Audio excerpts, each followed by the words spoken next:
The topic in discussion today is poor governance is the reason for India's state of economy. Everybody thinks that the Indian economy is really bad today. I submit to you that it is not. For the past 8 years, we've had a pretty stable growth rate of 8 to 9%. And of course, excluding the current year where the growth has fallen below 5%, we've had a pretty decent growth rate for the past 8 years. And that is not something to be scoffed at. But having said that, poor governance is a part of the reason why India's economy is like this today. But the world is a global village, so there are a lot of other factors that we need to consider other than poor governance, because the world, like I said, if a big economy like US, the European Union, or even China for that matter sneezes, the whole world catches cold. So when US said that they were going to stop quantitative easing by the end of the year, that's when the rupee started falling. And of course, another big worry for all economists is our rising current account deficit.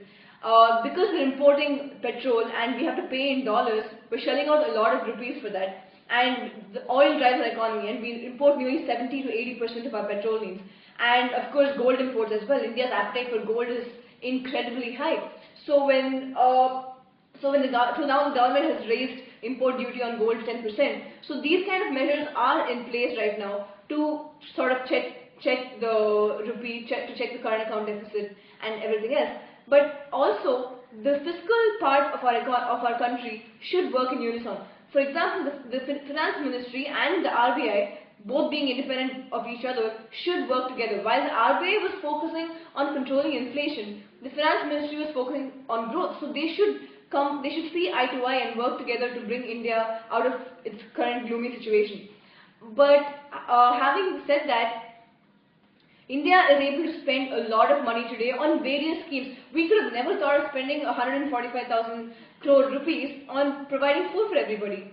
And between the 10th plan and the 11th plan, we've spent, our education expenditure has gone up from 3,500 crores to 45,000 crores.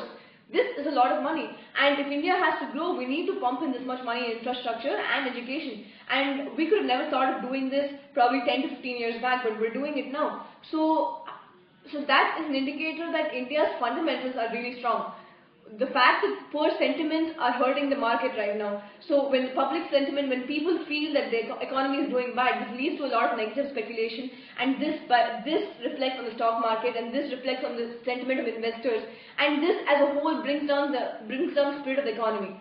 And hence, I submit to you that, like it's been told, poor governance is not the only reason why the economy is so bad. There are a lot of other factors to be considered, and we cannot blame it on the government alone, because unfortunately the world today is a global village, fortunately or unfortunately, and we need to take all these factors into consideration, and hence I submit that poor governance is not the only reason.